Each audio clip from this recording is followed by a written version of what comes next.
right, you guys. Thank you guys for coming to the stream today. Today we're doing something completely different. Number one, we're in a new spot. I just got a new Airbnb and I'm really loving Cali, Colombia day by day.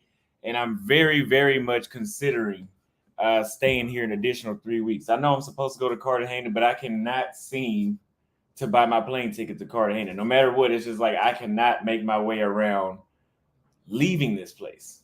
This place is slow enough for me. Some people may like it, some people may not. I already told y'all everybody won't like it. But for me, I can do my live streams. I can have the balance with women. I can have the cheap cost of living and the warm weather that I love here in Cali, Colombia. So I may be here for a while. What we're doing differently today is we are streaming on Twitch as we speak. Twitch, Facebook, Twitter, Kick, and Rumble all at the same time. Let me double check and make sure Rumble is running. But I am trying to diversify. I'm not trying. I am diversifying my income. And that means I need to be live on as many places as I can. And that's how it's just gonna be from now on. You gotta prepare for the best. And people are saying, oh, YouTube's changing their policy. I looked up their policy. All YouTube is changing is saying what they said for years now, which is that you can't curse in the first 7 seconds of the video, and you cannot say words like the F word several times throughout the video, throughout the entire video, which is fine. I mean, that's not really a big change. I mean, you're asking me to watch my mouth. I can do that. I curse as needed, but I don't have to curse to get by. You know what I mean? Yes, I do need to add TikTok to there too. That'd be great as well. Thank you for reminding me of that. Now, I told you guys before the show starts, we will talk about the cigars that we're smoking today. And I have two. I might get around to the second one. Believe it or not, this cigar, they're both Dominican cigars, right? The lighter one, usually the lighter ones are the softer cigars, but this one is actually one of the strongest cigars I've had. It's a strong cigar that literally tastes like somebody just sprinkled a bunch of sweet tasting pepper in there. Because as you smoke it, it literally is like a bite in your mouth. This one is called the Valentino Siesta. And if you come to Cali, Colombia, I'm gonna tell you guys right now, you need to find a Dominican cigars. The Colombian cigars are great, but literally when I was smoking Colombian cigars, it was really like I was just smoking just to smoke. I could smoke 30 of those cigars in one day because they really don't hit. Like they have to get way down to the blunt roach blunt size for you to actually start feeling them. Then the next one we got is a Churchill called La Cap La Capitana. This one is also from the DR as well. Very good stars. If you guys are wondering how much this Airbnb costs, this Airbnb was only $22 per night, but I only got 2 nights, so I ended up paying 60 because you guys know it costs more than that. But if I want to do a full month, a full 30 days here at this Airbnb, it will only be $535. So that being said, $535, good weather, beautiful women. Listen, if you guys come to Colombia, do not base Colombia off Medellin because I did not like. Hold on, we just had a bee fly in here. Son of a bitch. Uh,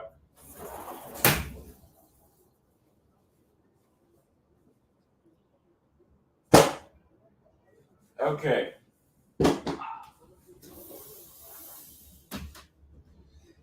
Sorry, I had to handle that. We have we had a if you guys go to Medellin and you base Colombia off Medellin, you will not like Colombia because whenever I was in Medellin, I literally was telling myself I would never come back to Colombia. I would never come back to Colombia. But I came to Cali and instantly I knew it would be completely different. I know why there's not a lot of foreigners here, but the fact that there's not a lot of foreigners here makes this place a great place as well. So I hope you guys enjoyed the show with Dennis Sperling yesterday. He gave a great commentary, nice and thorough answers. And I'm going to start doing live streams every day like I have been since I've been in Cali and Medellin. And I will start bringing on guests because it's a lot less stressful. And I can clip these into individual videos themselves in shorts. So, no, I'm not wearing dress socks. we will bring on a good friend of mine. We talk on a daily basis. He's one of the people that's in my inner circle. He's been to many places, but I'm going to let him tell you more about that. His name is No Reservations. You guys may have seen him on the channel before. I'm going to go ahead and bring him in and let him introduce himself. Let me pull up the banner first, really quick for you guys. All right. And he's in the room. What's going on? Oh damn, man! Heck of an introduction. What's going on, man? Let me move back. I feel like I'm all in the I'm camera. doing pretty good. How are you doing? Can you hear me? Huh? Let me Yeah, I can move hear you back. now. Let me move back a little bit. I feel like I'm all in the videos like Diddy. Ugh. Let me get my. I didn't know I was gonna be that close. I tried. I tried a cigar one time, and I totally did it Mhm. wrong. Like I inhaled it. You're not supposed to inhale it, and I inhaled it, and I was sick. Yeah, you'll get sick. And then I was pretty much I retired from cigars, bro. Yeah, that's what happened to me. I stopped smoking cigars the first 2 weeks I did, and I started again and never stopped. So, some of my audience already knows you. I know you, Hmm. but for the people that don't know you, can you give a little more information about yourself? Just introduce yourself. And we also have, I forgot to mention, we have cheese and salami or whatever meat this is to go with the cigar today. Okay, go ahead and continue.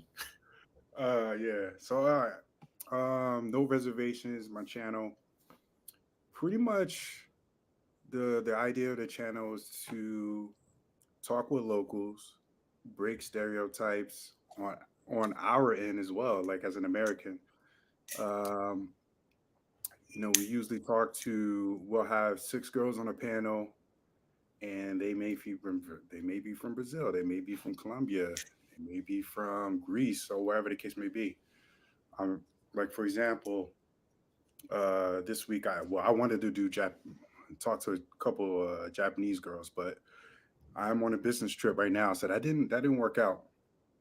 But I wanted to have those conversations so that way guys can come in and get it from the horse's mouth instead of getting it from like content creators like this is the way it is. You can find out the way it is from the horse's mouth, and that's pretty much my channel in a nutshell. But I will have old editions where I'll do vlogs as well. I'll be traveling, kind of like yourself, check, kind of like checks and effect style. I'm incorporating that as well, and some new segments too that I got coming up, got brewing. But yeah, we do the date nights, um, and then I do Mondays. I had Carl Pierre. Do you know Carl Pierre? No. All right, so Carl Pierre, he's basically an international real estate guru. He purchased a couple of properties in Italy for nothing. He bought one property Okay, I for know about, you. yeah, Black yeah, guy. yeah, black guy Carl. And then what he would do is most of the costs would go into construction costs. And he's built his portfolio. He has 12 different properties. He started off in the States. I actually did that interview a couple of days ago with him. And so I added that segment as well because, before you able to travel, you got to get to the money first. I always want to have those conversations where it's like boss talks, you talking about money. Um, so I'll talk about the money. We talk about the dating. So we got those two things aspects covered in the travel. So let me see. Based off what you're saying, your channel, you do more so of instead of you being the person to tell everybody how it is, you like to interview the girls and have them say it, so that way we know it's true because that's where they're from and that's who they are. And you don't like to just solely focus on women because that's not what it's all about. You like to show dudes how they can get to the money to get to the women. Yeah, yeah, that's pretty much that sums it up because also it's a good conversation because maybe the girls might be stereotyping me as a black American man, and then I can break those stereotypes on live in 1080p, and then the audience can come in and be like, well, we agree with the lane. This is not true. This is what's really going down. So it's like a two-way street. It's not just, okay, this is the stereotypes in Brazil, but this is not true. A Brazilian girl would be like, oh, this is not true. She could debunk that myth. But also on my side, or guys who want to come in on the chats, we do a segment called Flight Night, where we have like different girls from different parts of the world all in one place. I have the captain's hat. I'm trying to get flight attendants. I think I got one flight attendant from Brazil. She's working on getting her cadet hat, and it's just entertainment. I'm throwing some entertainment into it, and and that question is going to be, those conversations is going to be the other side, where debunking the myths about what a Black American man is supposed to be, breaking those stereotypes, debunking those stereotypes. So it's a two-way street. Okay, so let's get a little further into that because that's what we're going to talk about today. So, where exactly all have you traveled to? If you can give me every city, every country you've been to, and then tell me which place you like the most and why. I do have a list.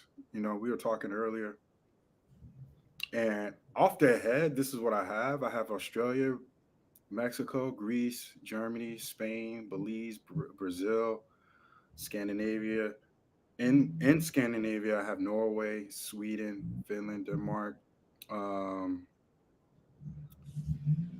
and I have more, but I can't think off the head.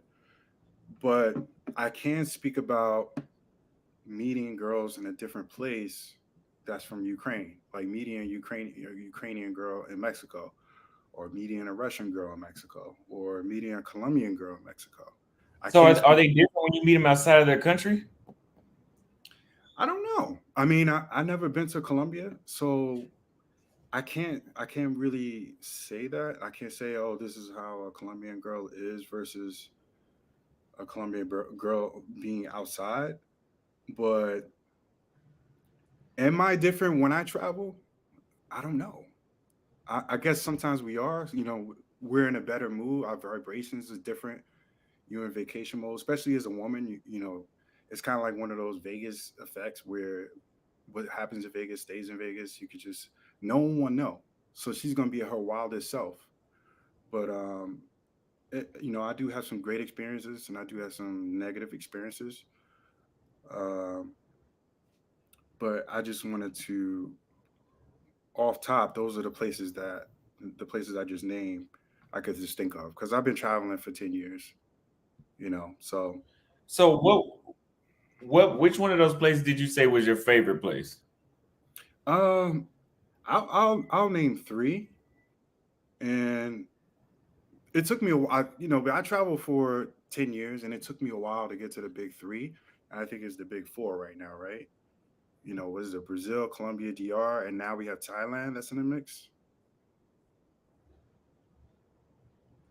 So Okay. I just now got to Brazil, and Brazil automatically slotted itself in top three automatically, because I'm an affectionate person. I'm very positive. I like to meet people. I don't mind, like, hey, let's go hang out. I'm like, all right, let's do it. Um, so I would say Brazil's in the, I don't know what number it is yet, but it's in the top three. Um, and my channel before used to be called Gray Spaces. And what I used to do is I used to talk about spaces, and I used to talk about travel. It was more family oriented. And I started off in Mexico. During the pandemic, I was working remotely, and a buddy of mine, we were like, "Yo, where are we gonna go in Mexico?" So we would just pick a spot, and we would just go. We'll go to Mexico City. Like, yo, you ever been to Oaxaca City? No. All right, let's go to Oaxaca City. Let's go to Oaxaca, or we'll go to Pueblo Escondido, or we'll go to Merida, and it was incredible. You'll see places. You'll see in Merida. You'll see a volcano off in the distance. As soon as you get through entering the city, you're greeted by a volcano. So those experiences just go into it. Obviously, it's the women as well, but like, those sightseeing experience, those unforgettable experiences, you never forget. Like, for example, Merida. At night, they have like a million churches, and they all glow. Because I had a drone at the time, and it's gorgeous. It's incredible at nighttime. You see all the chapels and all the churches lit up. So apart from the women, seeing stuff like that, especially, I have an architectural. I used to, be in an architecture firm. I appreciated that those little moments of seeing incredible architecture at night. But I would say Brazil, Mexico is up there, and then Australia. I'll put Australia up Mm. there, but I would caveat Australia though. I would put an asterisk. I Okay, would say so I from talking to you in the back, and I think Australia is your one of your number one destinations, right? How old are you again? 34. 34. Okay, so what would you say was your best experience in Australia? Like, if you don't mind, get as detailed as you can without giving up too much information. All right. Well, I'll tell you. Before I got to Australia, I lived in New York, and I live in the Upper West Side, 80th and Riverside Park, and that's a very wealthy area. And at the time, I was on a dating app, and I met a girl from Australia. Her name was I remember her name. Her name was Lauren Starr. I'm not even sure if it was real. Bombshell, 5'10", blue eyes, stat curvy girl. We met up. She's like, "Hey, why don't you come on through?" I I came on over. Now I want to keep this PG as possible, you know, because yes, we're on YouTube. But I'll just say we had a great You night. don't have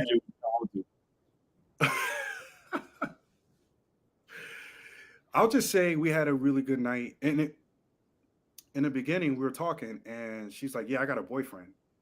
And I was like, "What?" I was thrown off because I'm like, "All right, why am I here?" And she's like, I don't really like him. I'm gonna get rid of him anyway. He's soft.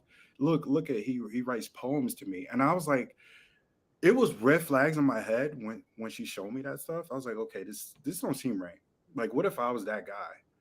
So there is some dysfunction in the culture of Australia, and that's a controversial take, but I'll stand on 10 toes and say that.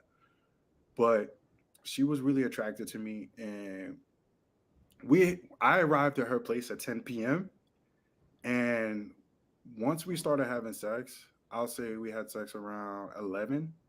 We didn't stop until 5 a.m.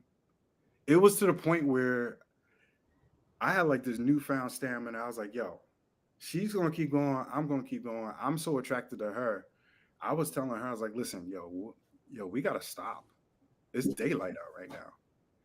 So I think what it was for me, it was she was like a 10 out of 10, a knockout. She was a bombshell.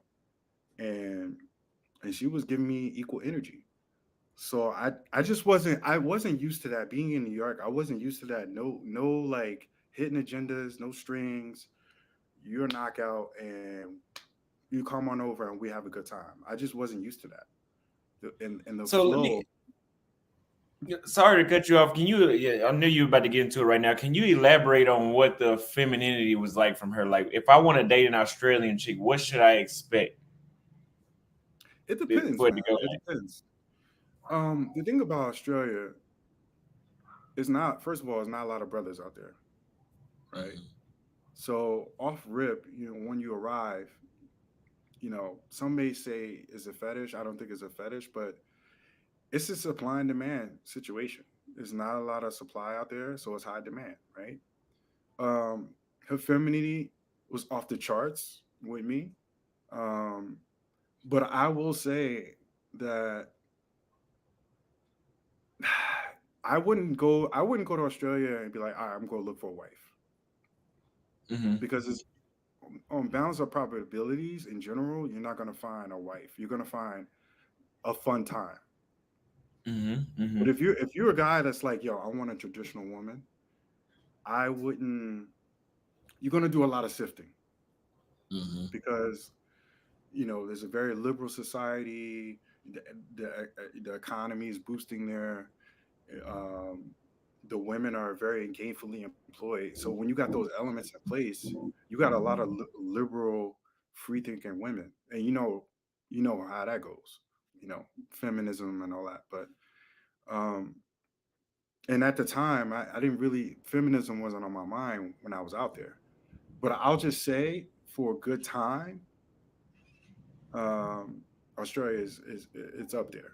Now, if you're looking So for a what wife, would you say? So since it's for a good time, a lot of dudes say that American chicks are just good to sleep with. They're not really wives. Everybody knows this part that it's not that there's no wives, but it's not. I wouldn't recommend you come to the United States to find a wife. So you're saying the same thing for Australia. Is it easier there, or is it? Are you? Yeah, is it easier there for somebody to go there if they're looking for just a good time than it is as opposed to being somewhere in the United States? yeah, it depends on your phenotype. It depends on if you let's keep it real. If you're a black, if you in shape, you know, obviously off rip you got the money if you be able to afford to go there because a flight round trip ticket to Australia is off the bat is $1,000 or more. It's like going to Thailand. So you got the resources, but if you're a good looking brother and your style is good, we're in demand there so much that there's African men that live there and they try to act like us. They dress like us. They look at BET. They look at like the hip hop. They look at our movies and they try to emulate us. And the girls are hip to that. They're like, yo, look, nah, you're African. Like, nah, we want African American. Um, True story. Like, I went over there. I remember one girl said, "Yeah, we're waiting for guys like you." You know what I mean? Like guys that's in the gym, you know, taking care of themselves, guys from fashion sense, just chill, not have a good time. They're you're in high demand. You're gonna have a great time. You're gonna have a great time. Particularly Melbourne, Sydney, Gold Coast, Brisbane. I haven't been to Adelaide and I haven't been to Perth yet, but I definitely would like to visit. But the first four places, you're definitely gonna have a good time. Um, as long term, that's a different story. I'm not saying you can't find that there. Uh, it's not like I live there because each time that I visit, I plan to visit for two weeks, right? And every time I visited for 2 weeks, I was like, yo, I got to stay longer, and I ended up staying for a month. I had to come up with some crazy explanations to my firm. I was like, yo, you know, yeah, We yeah, got a yeah. super chat. KG said Australia is the same as America. Don't be fooled. What do you have to say about that? We're gonna jump to the next question. I mean, it depends on what you're looking for. If you are, I'm just saying in my experience, when I was in Milburn, I went to this place called Miss Collins, right? And at the at the time, I went with this guy. He was Nigerian American. Dude, he had a good fashion sense. He was, had, you know, good. He was in the gym. He was in shape. And we went up to the club, and it was a long ass line. And we're thinking to ourselves like, damn, man, this is like New York all over again. Like we gotta have some girls, or we gotta pay. We gotta get a table. So we're suited up. We got our blazers on and everything, shoes. And we go up to the bouncer, and we're like, "Hey, listen, we're Americans. This is our first time in Melbourne, which is the truth." And he looked both of us up. He looked us up and down. And he let us in. We skipped the line. We skipped probably like 50 people, and all these people are like, "Yo, who are these guys?" I'm like, "Damn, we just got in because we're a commodity out there." So I just tell you right now, I had a lot of more positive than negative experiences, and I have countless of stories where I had a hell of a good time. It was like Okay. going to the amusement park. Okay. Good. Good. Good. So that's good to know that Australia is definitely on my list based off what you told me before. So sorry for that music in the background. Okay, it's going away. Okay, so Australia is a first world country. You've been to Sweden. You've been to many first world countries. What is compare directly, like compare your experience with femininity, with conversation, with the way how women appear, just the overall experience with dating in the United States versus dating in another first world country. Because I'm in Colombia right now, and a Yeah. talking point people like say is, "Oh, they're desperate. Oh, their economy sucks. There, it's not the United States." But they can't use that same thing when you go to France and date. They can't use that same thing when you go to Sweden or England to date. So it sounds like you're having a way better time, even though you're in a place that's just as expensive as the United States. What would you say the main difference is between the two? Uh, in America, you know, I'll just say like in America, the women are used to seeing us. So if the women are used to seeing us, they're gonna treat us any old way. Because I know a girl that I was on a date with, and she was like, "Man, in Australia, I saw some brothers come over, and I thought they were attractive. But then when I went to New York and LA, I was like, I was blown away. So I think what it is that the women are used to seeing brothers um tip on a typical day versus your average Norwegian, your average because those are very homogenous countries. Like the largest city in Norway is Oslo, and it's only a million. It's only like one, probably close to 2 million in population. Not even that, probably less than that. And the population of Black people over there is like less than 1%, as opposed to like Atlanta, where you just like almost all of it is Black folks. So just the exposure alone, you know, it's just like the same thing for you, right? You go over to Colombia, you go to Cali. How often do you run into Colombian girls in Texas? And if you One do, time. exactly, right? And if you do, she's depending on how long she's there, she's already tapped in the matrix, as they say. She's probably already an agent. You know what I mean? Her software has already changed. So it's a big software issue. You know what I mean? And that's Okay. culture. So we got a couple super chats really quick, Okay. and then we're gonna get into some of the more deeper questions I'm gonna have you elaborate on. Mexico from QB Passport Flex. And where are you at right now? Are you in Mexico or Peru? But I'm gonna be in Peru very soon. Mexico has tons of hidden gems. I would agree. I know that from living in Texas. I can only imagine going to Mexico because they have different shades. Actually, in Dallas, you have white-looking Mexicans, and then when Yeah. you go down south, they get sun-kissed like a honey bun. Like they look completely different. When you go to Austin, I would say. Yeah. Sheed sent $5. He said, "Why do you desire a place where women see you as a fetish?" Um, I don't think they views your fetish. I just think that you're not in abundance. You know what I mean? Like it's all about perspective. Like if you go to a place and you think that you viewed as a fetish, then that's what you're gonna be viewed as. If you think you go in there and it's like, hey, they just haven't seen me, you know what I mean? Because it's not like I'm going to Australia to go get married. Let's keep it real, right? Like how many content creators go to that's traveled for 5 years or plus and they're married, right? You know what I'm saying? Like if you do, tell me. So it's all about perspective, man. Like most of these places I'm going to, I'm not gonna sit here and say, hey, I'm looking for to go get married.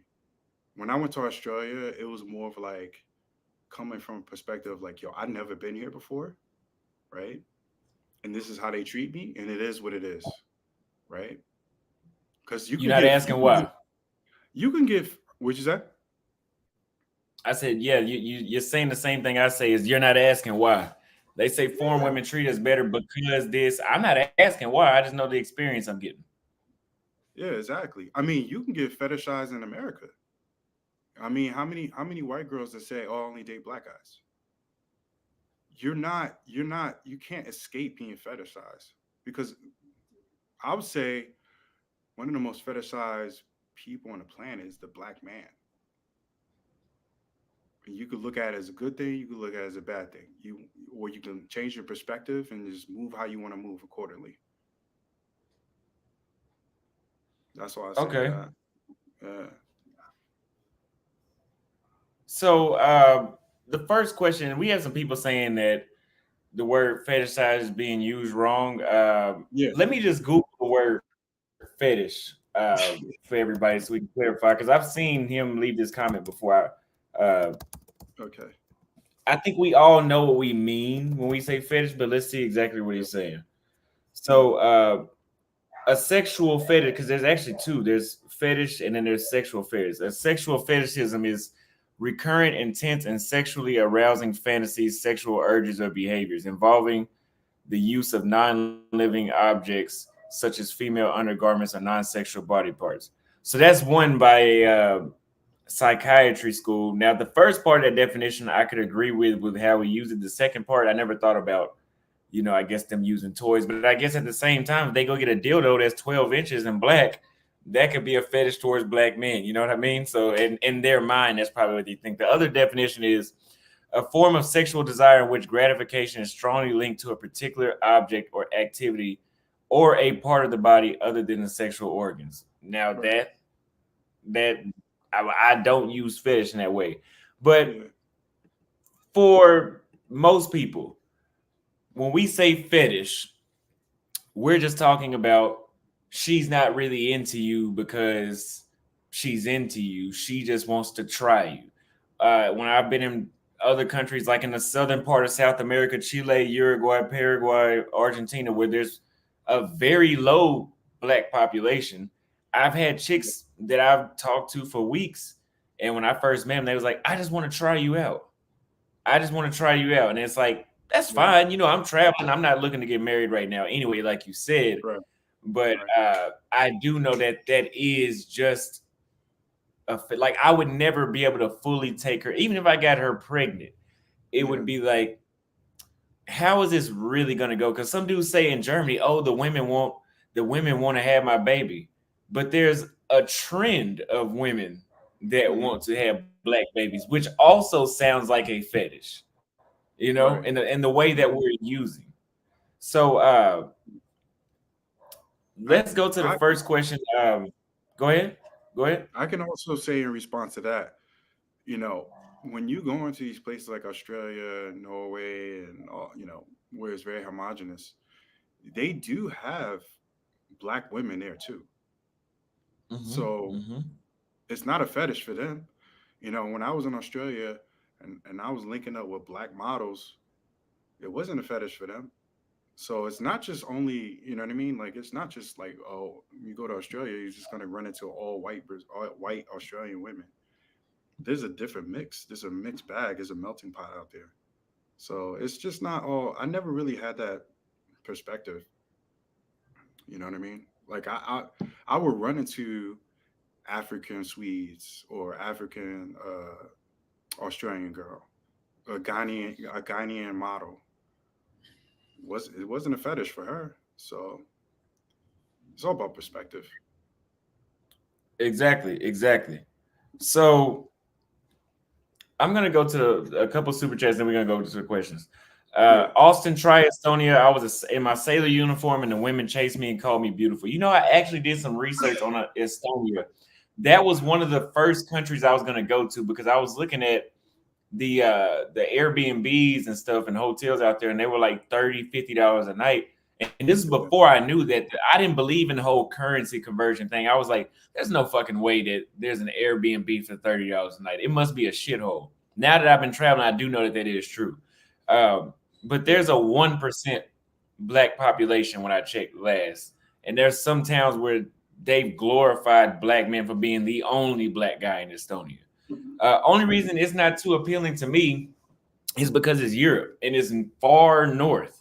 It's in the Baltic, it's nearby Sweden and all that kind of stuff.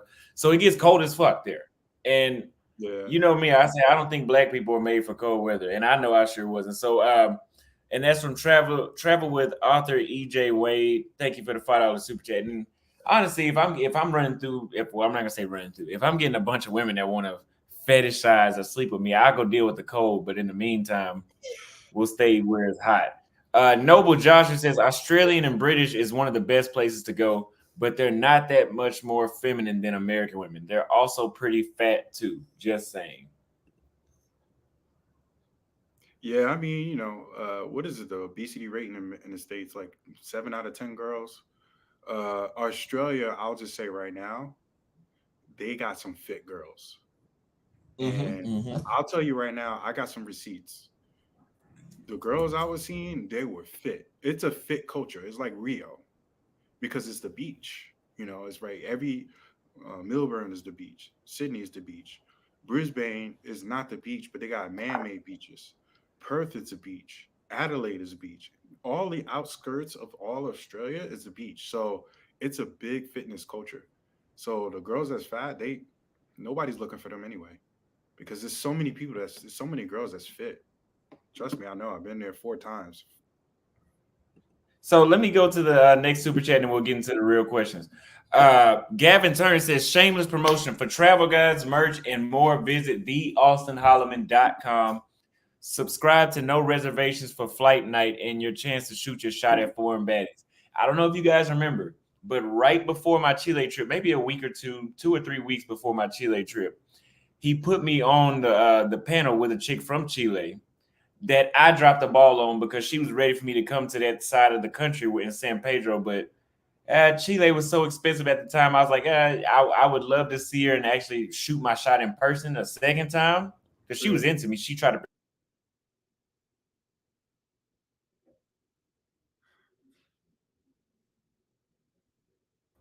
What We happened? froze for a second.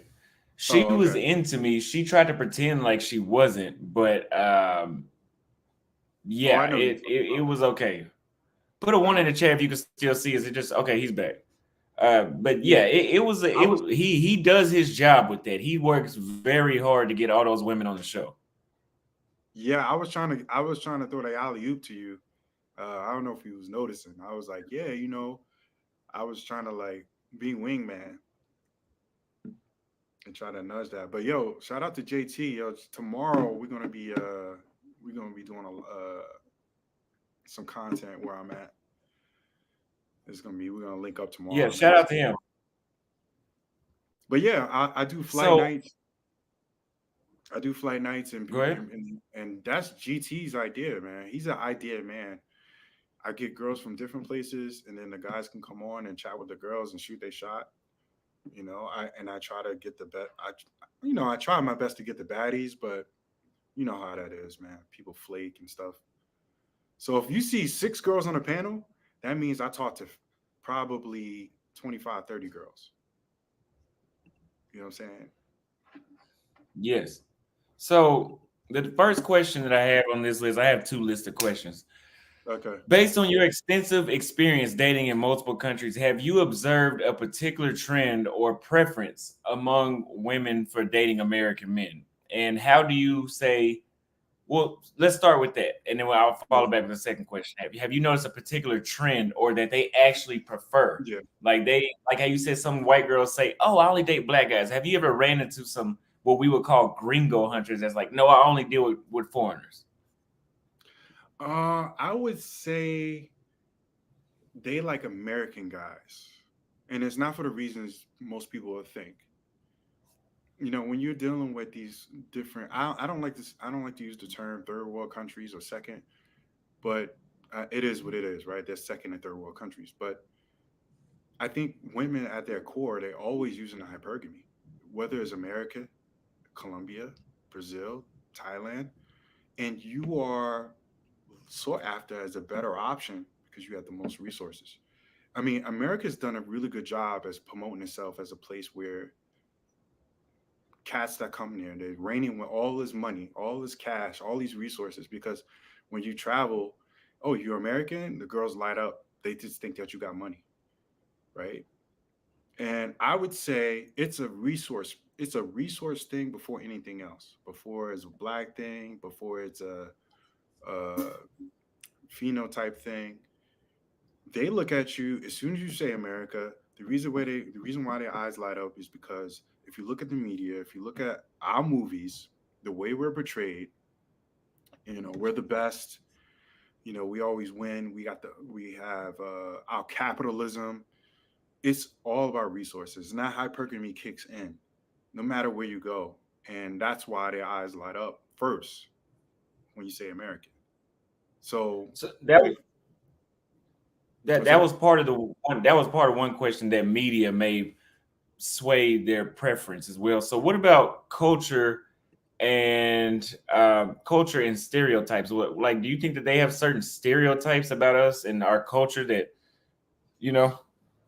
Yeah, definitely. I remember when I went to Australia and my first day in Sydney, I had a date. Right, I'll tell you a quick story. The girl was Indian and something else. I forgot where she was from. She was from like Southeast Asia. She was really gorgeous, and I was waiting for her, and she was running late. And a couple girls came by, and one girl kissed me on the cheek. I'm like, why is she kissing me on the cheek? Like, she's like, yo, you look like that guy. And I'm like, yo, I was much bigger then, and I had a leather jacket on. It was a windy night. I was much stylish. I looked like I could have been an R&B singer, right? She's like, yo, you look like Yeah. that guy. And I'm like, yo, who is she talking about? So then another person came out of nowhere and offered me ice cream. And I'm like, yo, why is this happening to me? Why am I getting free stuff? Why are people coming up to me? For some reason, they thought I was Jason Derulo. Like I was talking to my friend, and she was like, yeah, because Jason Derulo is big in Australia. Like he's huge over there. Like Pop is huge over there. Now I'm not sure if that's the case, but that's what my friend was saying. And I would do lunch, and I would get free lunches. I would do dinner. I would get free dinners because I have the leather jackets on. I have the retro shirts. Like right now, I'm like 175, but when I was in Australia, I was a good 195, 200. I was thick, like pause, but I was um I was built, and they probably thought I was him. so so that was like a stereo. They were, I don't know if that's a stereotype or they just thought I was him, but I will say when you go to certain places, they think you're an R&B singer, they think you're an athlete because those people or that phenotype or those types of people are big in those countries. Like Jason Derulo is huge over there. Like I can go to Mexico and people are like, yo, you're Jason Derulo. I'm like, no, man. Or, oh, you play basketball? I'm not even that tall. I'm like 6'1". And or you're a singer, I might have the leather jacket on or whatever the case may be. So there are stereotypes, but you have to, like, again, going back to the media, how America portrays itself. You know what I mean? We do have our R&B singers like Trey Songz, Usher, and those people do really well. Like Michael B. Jordan, yo, we have to, yo, we gotta thank those brothers because when we go overseas, I mean, fetish or not, they say, "Oh, you look like, oh, that's Michael B. Jordan." Like you're getting love. I'd rather get love than hate. You know what I'm saying? It is what it is, but those guys are basically the reason why like we're getting love, like because they see us and they look at the Michael B. Jordans or the Ushers. You know what I mean? Like positive, positive black male images that that's doing like movie roles that can dance well. These are all positive things. Like it's not, we're not talking about guns and drugs here. We're talking about a person that can dance well. That's a skill. A person that can act well. A person that works out that looks good. Pause. That's, you know what I'm saying? So I always try to look at the positive side of it. But I have done, I've been to Mexico where a guy would come up to me and like when I was bigger, he would like feel on my muscles and be like grande, grande. I'm like, yo, what? That's weird, man. What's going on? They just not used to seeing bigger people. I don't know if that's So let me ask you this: what's up. if it wasn't for the media portraying us in such a good way, Do you think we would have the same fetish or the same experience or the same eyes lighting up when we go abroad? I mean, the media portrays us in negative ways too. Like gangster, selling drugs. There's been occasions where, I'm a college educated brother, right? So I speak with a certain vernacular. I speak with a certain, I use certain vocabulary. I'm not gonna talk like the guy on the corner. So when I went to, like, for example, I went to Oslo in Norway, and I was hanging out with this girl, Baddie, and she was like, "Yo, talk like 50 Cent, talk like 50 Cent, like on command, like you press a button and I'm supposed to speak hood." So there are instances where, you know, call it negative or positive, they expect you to be a certain way. They expect you because of media. They like, oh, like how come you don't talk like that? Well, But then like, let me what's go up? ahead. But then like you got Michael B. Jordan that comes on the scene. You get less of that. Michael B. Jordan did a good thing when they could see like a brother that's talking normal, and he don't have hood vernacular. You know what I'm saying? Well, let me push back on that a little bit. So, whenever I was in Africa, Yeah, and I never got those the only stereotypes I got was we could scam the fuck out of this dude because he's from the United States. Let's yeah, change the price of his food. But from the Kenyan women, from the at least I never heard or they never perceived yeah, me to be like Michael B. Jordan or like some uh, the baby or whoever else is being a thug on public media right now. yeah, I yeah. never got that. Do you think that's because they are black as well, or is it literally just like these Asian and these Caucasian, or we should say European descent people that feel that way about us? Um, well, I mean, you mean like as far as like the girl herself? Because the girl, she was white. Also, she was white Norwegian. It's just that she listened to hip hop. She was into the culture, and she really Hold embraced on, the wait 1 second. Start over because it was breaking up. Hold on, start over. Okay. No, I mean the girl that I was referring to in Norway, the Norwegian, she's a white Norwegian girl. She just really embraced the culture. She embraced the culture of hip hop a lot, and she really liked 50 Cent. She really liked rap. Hold Um, on, your stream is breaking up. oh really? It's this damn hotel stream, man. Is it breaking up? Am I still broken up? Maybe I should close some tabs.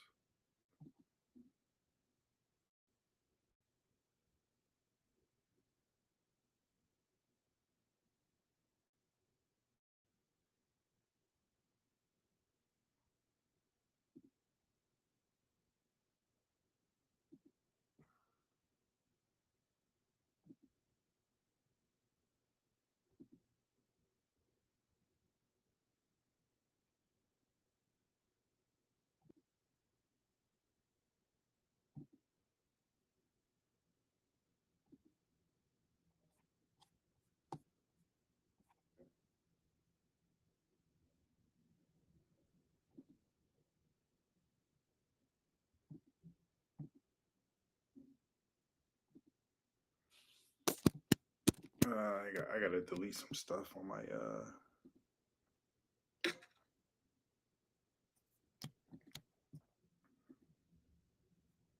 I don't know if you guys can hear me, but what I'm gonna do is let's try to free up some space here.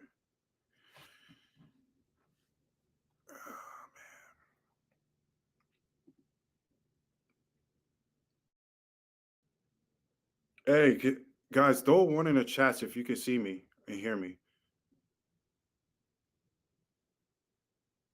Okay, you can hear me? All right, cool. Cause I'm in a hotel Wi-Fi. You know how hotel Wi-Fi is, man. Sometimes it could be hit or miss. Yo, let me hit up all right, well, let me do a quick plug. Make sure you guys check out my YouTube channel called No Reservation. Find me hit no reservations Brazil. I'm gonna call Austin, right? Let me call him up real quick. I'm gonna be I'm gonna be traveling soon, guys. I'm gonna have boots on the ground, so I'll be doing IRL streams.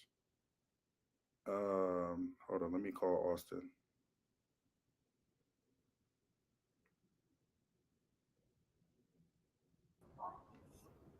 Oh, you back? Oh, I was just about to call you. I was doing a quick plug, man. Yo, I was doing like Floyd, yo. You know how Floyd be like foreign only. Yeah. Yeah, I was like, yeah, why don't you go on no reservations? If you can't find me, hit no reservations Brazil. I was plugging. Yeah, it must be this Wi-Fi I'm at here because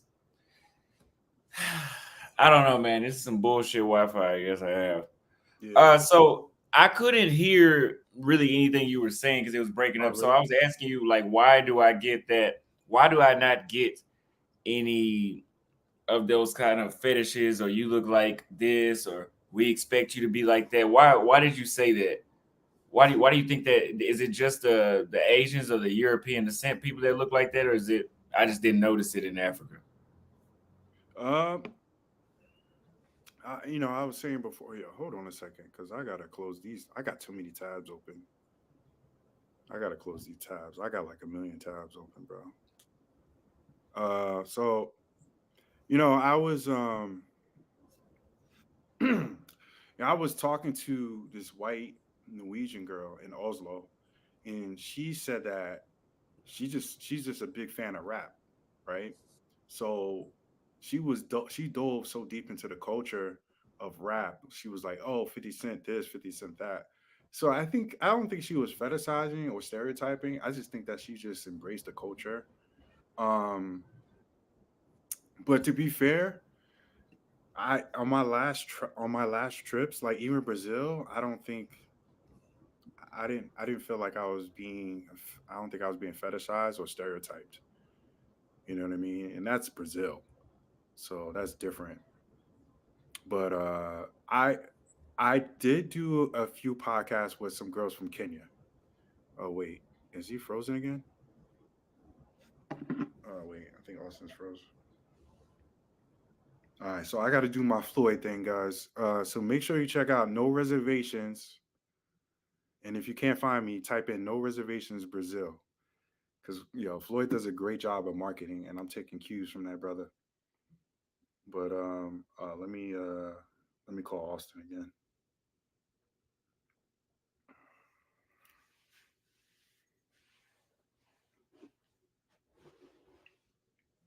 Yo, yo, I can't see you.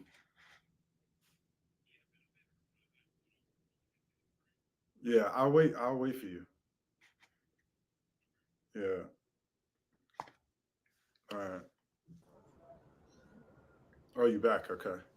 Okay, so I just spoke with my Airbnb host, and I told him like, "Hey, this internet is horrible. Like, y'all are gonna have to do something. I can't even work. Like, my job is online." Okay. So I'm not gonna ask you to answer the question again because I can't hear the answer because it keeps disconnecting. You Yeah. know, I'm pretty sure the audience got wind of what you said. Hmm. I'm gonna read this super chat. It says, "Working on a video about us not begging Filipinos for love. We are the ones with the resources, but we beg them to choose us over Western women, over white men." Do you think that's true that we actually beg Filipinos for their attention? I mean, I know exactly what he means because we suck up to a lot of foreign women, but it Okay. seems like Asian women get the biggest suck up. Like they cannot do any wrong. I've done videos titled that they can't do any wrong. Yeah. I mean, we spoke about this before, and when I look at your channel, the most viewed videos from Thailand, and the most viewed videos are from Thailand. So, you know, I guess I think it's more of well, the reason why that's the case, that's not pertaining to this question, but in a sense it is because the safety aspect, right? The femininity, the traditionalism. There's a lot of pros and cons over there. I mean, I've never been there, so I can't speak wholly on that. But I'll say from the few women who came on my channel, I interviewed a girl from the Philippines, and she said this exactly these words. She said, I asked her, when do you want to get married? She said, that's not up to me. That is up to my man because I submit to him. And when he's ready to get married, that's when I want to get married. He is going to be the leader. And that was like, she said that without blinking an eye, non scripted. So, you know, for the, maybe he's coming from a lot of these guys are coming from a place from, let's keep it real. There's not a lot of traditional women on most probabilities in the United States. So I think there's a dire need for that. A lot of men, a lot of like a lot of men are hip to the game now. A lot of men are like, okay, I've been traditional for the longest time, and I've been treating a woman, taking her out, and she hasn't been traditional back, right? I feel like I'm not getting true ROI, true return on my investment. So I think that's why once cats get over to Thailand, you got Zoom to Thailand, you got I don't know who else is out there, but you got cats showing a life. Definitely Zoom to Thailand because he's showing a traditional relationship in real life. And like the proof is in the pudding. A lot of dudes want that. You know what I mean? They're dying their dire need is for that because biologically men want to provide and protect and all that stuff. So I think that's why I don't know about the begging, because I'm not doing that, but I can. That's my educated guess. I don't know if it's a place for beg, but it's more of a they are wanting that. They want that traditionalism. You know what I mean? And you got to see where it's coming from. Like who's doing the begging? Is it coming from America? Are they in Texas? Because when I travel a lot, there's a lot of dudes from Texas. Like, yo, the dating market suck ass, bro. Like I remember when I was in Rio and I met up with a dude from Texas, and then I met up with another dude from Texas. I met another dude from Texas, and I'm like, God damn, what the fuck is going on in Texas? Right? What are they doing wrong? The women are not traditional. They are boss babes. They do whatever they want. It's feminism. It's not conducive to a healthy relationship. Okay, So, so you said my most viewed videos were from Thailand. I would agree. My most viewed video is from Thailand. My most long form video, and my biggest character on the show immediately got love from Thailand, even though she was dressed like a whore. And this is what I think she was dressed. I mean, let's be honest, she was dressed like a complete whore. Like anybody that thinks that she was dressed any sort of traditional is out of their okay, mind. Like I can tell you when I was with her, not one time did she wear anything I would introduce her to my family with, right? right, right, But right. that was when I got the most donations. That's when I got the most. You need to marry her. That's your woman. Yeah, Uh, you need to be right to her. There was only a small handful amount of dudes that was actually critiquing her, I see. right? And I noticed that I'm looking at it like, hey, yeah, Kate is a very nice girl, but the way how she dresses is the same way that we talk shit about American women for Yeah, dressing. I see. Did you So think? why is it? And here's another thing. In my book, when I went to Tanzania, I bragged about how sexy the women looked, fully dressed, presentably Right, dressed. right. But why is it that the African women that were more, yes, they have hoes in Africa, yes, they have hoes worldwide, but why is it that the African women didn't get that same treatment and they were more presentable? Ah, I see what you mean. That's what I he's getting at. Okay. I mean,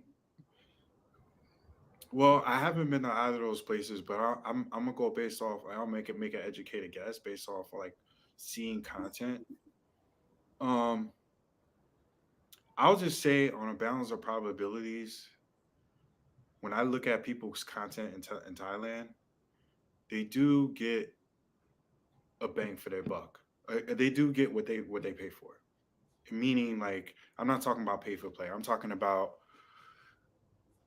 Zoom to Thailand content where he's L, right?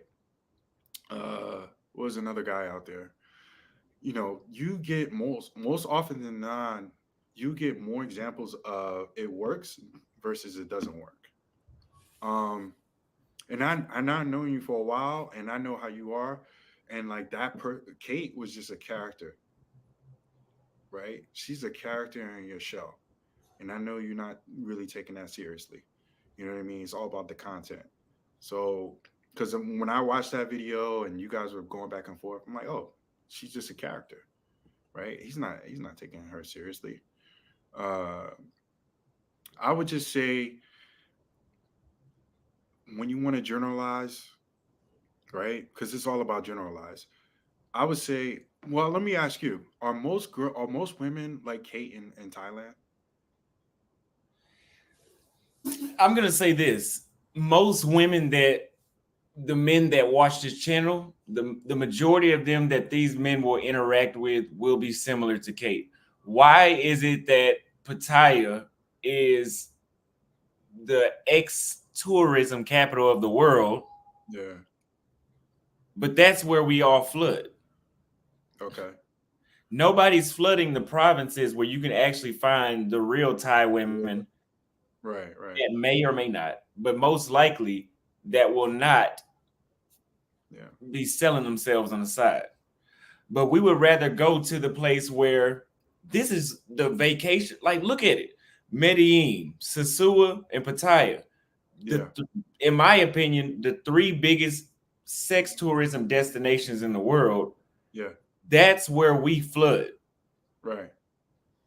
Hey, I mean, maybe it is what it is. Like, I haven't been to a majority of these places, but I know I'm not a pay for play person. You can look at my receipts. I'm not about that. I don't encourage that, but I don't judge people who do that. And I will say, looking at people's content, pay for plays in DR, pay for play is definitely in Pattaya, it seems. Where else is it? Medellin. So, I mean, it is what it is. People are going there because they're paying not a premium to get what they want. And maybe that's just what it is. Like, people are attracted to this place because they're like, oh, I can get it on cheap. And maybe that's just what it is. But also you got to look at what is the prototype? What type of person is begging? What is the demographic of this, like, age wise? Like, is this is this an older statesman? Is this a 24-year-old like yourself? Right? So we gotta, like, you kind of gotta pull layers back. You gotta look at, like, what kind of guy is going over there and that's begging. You know what I mean? Well, I I can push back on that too, though. Yeah. So I haven't been to Sosua, but I've been to Medellin twice, and I've been to Pattaya 3 times, right? Right. Uh, yes, I think the majority of the men that are there are over 35, 45. A lot of them are in the retirement stages. Okay. There's I mean, also men younger than me and my ages and below 30 there. There's also men in Medellin with the same demographics. right. And Right. they're all, and I mean, hey, I'm not against you paying for play, but I want to make sure that we separate that and to we're going back on topic to us begging. It does seem like I've always said that the Asian women get to Mm-hmm. do what they want and their ass will always be kissed. Mm. Yeah, I definitely won't be kissing their ass, but I did look at. I remember when you did a piece of content, you were talking about how you are not a big fan of Thailand like that, and because of that reason is because it's a big play for play culture, and I have to agree with you on that because I move the same way you move, right? I move on the strength of the things that I put in, I earn, right? Now, obviously, I'm not in the gym like you are. I have my phases, but I'll be in that gym too. But uh, you like to earn you like to earn it. You know what I mean? Your merit. So or use game as they say, or the fact that you put work in the gym, or charisma, the mouthpiece, or just talking to them, having a conversation, and not leading with your wallet, right? I'm the same way. So I just think it's like we're talking about the older statesmen versus the young guys, and I think that's what the divide is because I don't think the young guys are begging, and I'm Majority of not them are saying not. No, they're yeah, not. I yeah. think the majority of young guys are more interested in what I'm interested in, which is second tier cities. Because usually the guys you like, some people in the comments here are saying is, oh, you pay for it one way or another.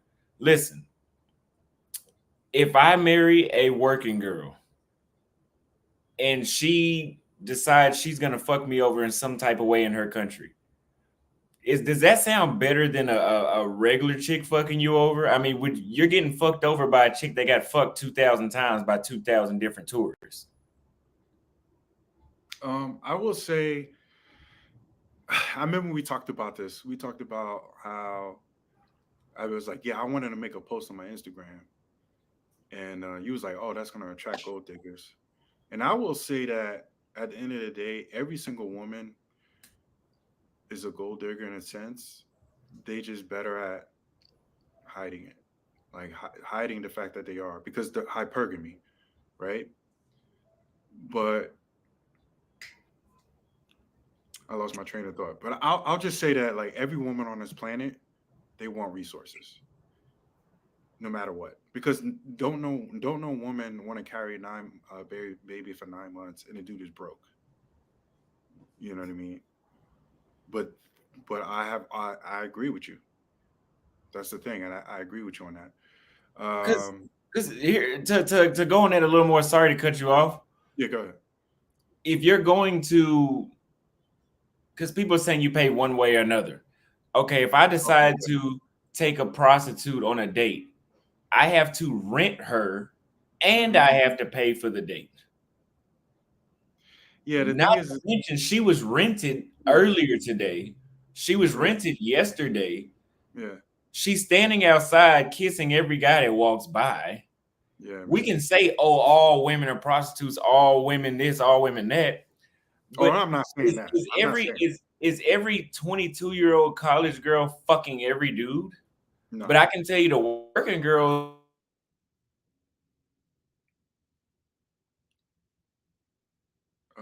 Did he freeze again? there aren't too many prostitutes that are gonna turn down guys. Right, right, right. I see your point.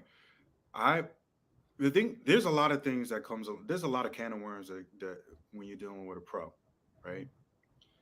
Um, I remember when I was in Rio and this girl's bad, Afro Latin girl, and she was like, "Yo, we didn't even meet up yet." She was like, "Yo, do you want to pay for my photos?" And I was like, "Hell no! Why would I do that?"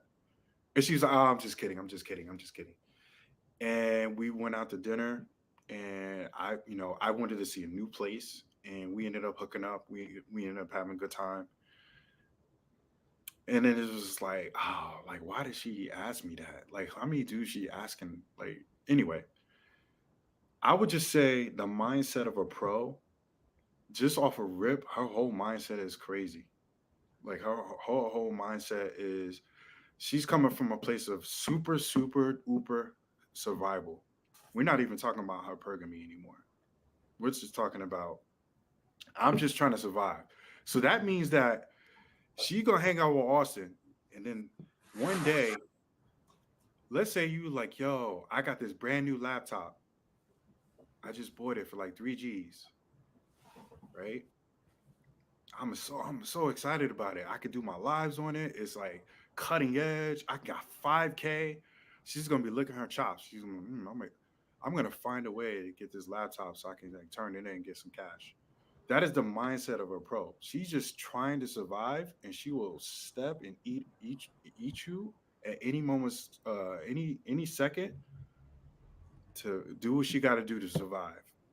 That's versus a normal girl. She won't do that. I mean, there's different examples, but a pro mindset, just off of that alone, I'm like, yo, I don't want to deal with that. I just don't want to deal with that. Austin, you froze again? Oh man, I think Austin froze again. All right, so yeah, shout out to Floyd. I'm about to do the Floyd thing. I'm gonna mark it. Check out No Reservations on YouTube. If you can't find me, just type No Reservations Brazil. Um, Yes, back. I had to reconnect was to the back. Wi. They fixed the Wi-Fi. I had to reconnect. Okay, I just did a quick plug. Yo, shout out to Floyd, yo. He got me marketing my channel.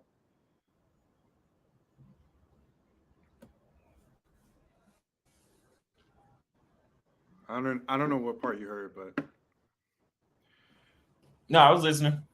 yeah, I just the mindset of a pro scares me, man. Because they're in survival mode, they will do whatever it takes, man, to make that money, to make that buck, yo. And if that is that the detriment of your health, they don't care. Especially, let's keep it real. Like if you're in Medellin, you're in Colombia, this is happening. People getting scoped or whatever. That girl's not trying to deliberately delete you. She's just trying to get a quick buck and get up. But at the expense of that does delete you, and that does happen, she's just trying to survive, and that's unfortunate, man. That's really bad. So that's why I don't go that route, man. It's just the mindset. I don't like to deal with that type of mindset because they would do anything to make a quick buck.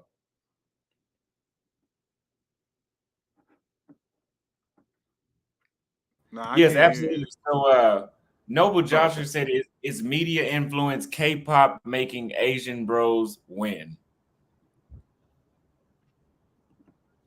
I Yeah, guess. I mean, I don't know too much about K-pop, but yeah. they do have a preference for their own kind primarily. But that's another conversation we can get into. She says, "So you're okay in content sleeping with European women who use microaggressions.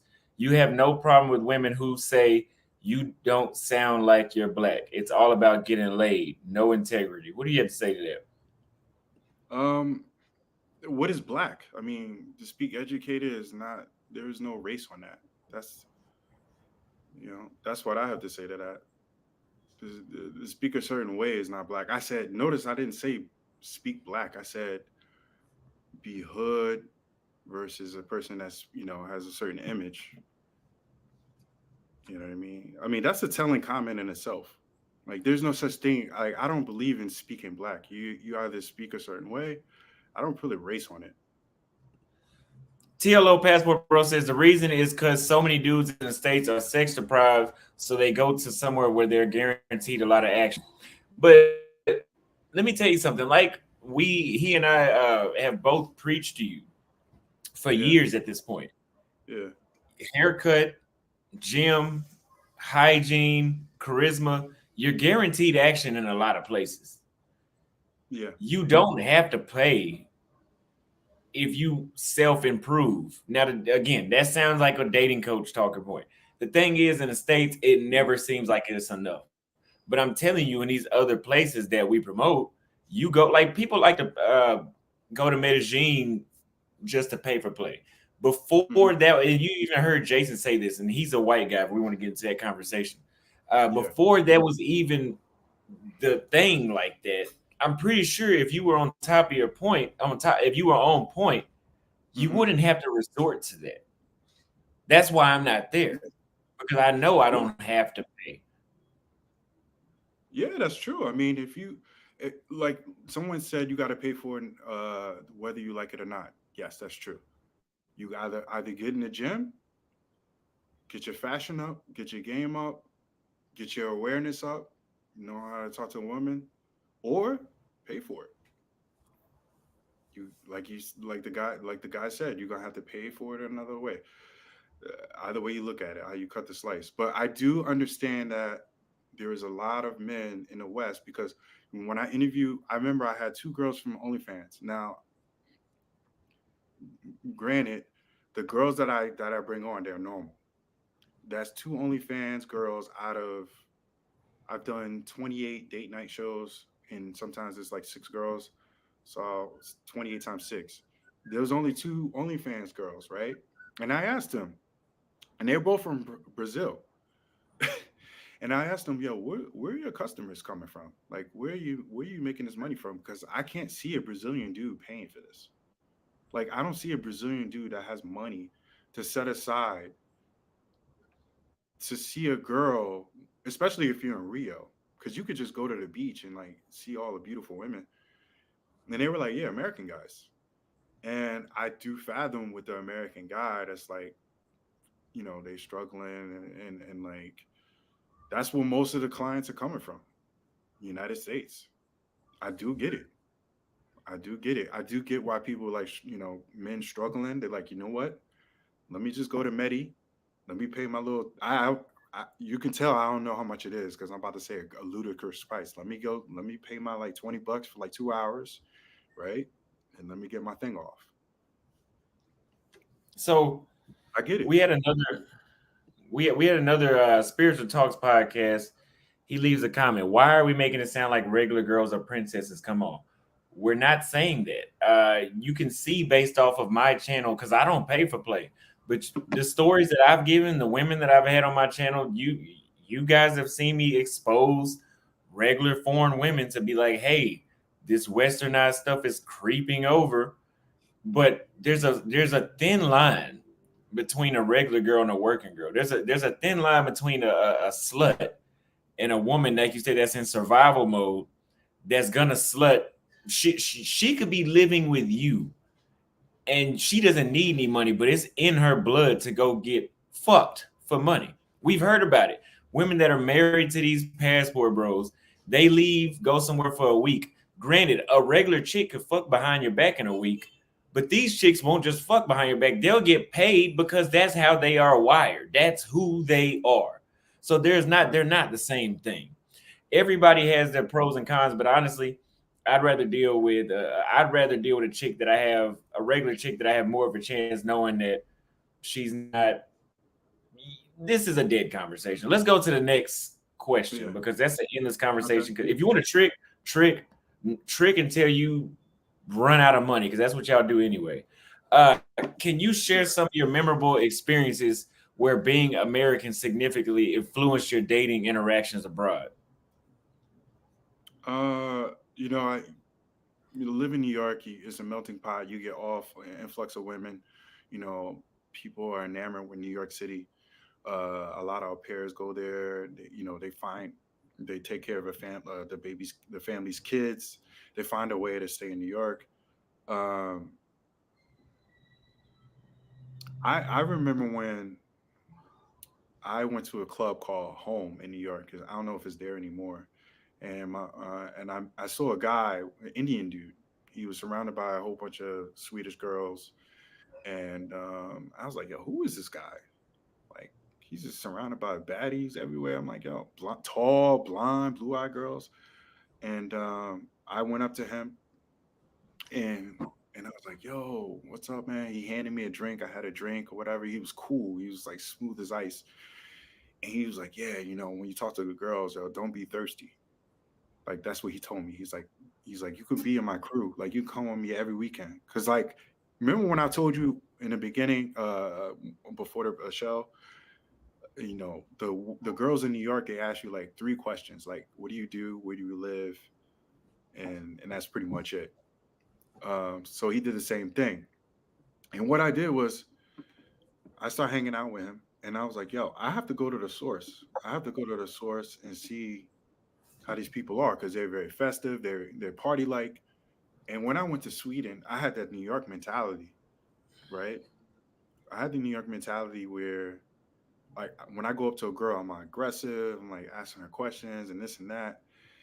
And the girls I remember when I was in Norway, the girls are like, "Yo, why are you so aggressive?"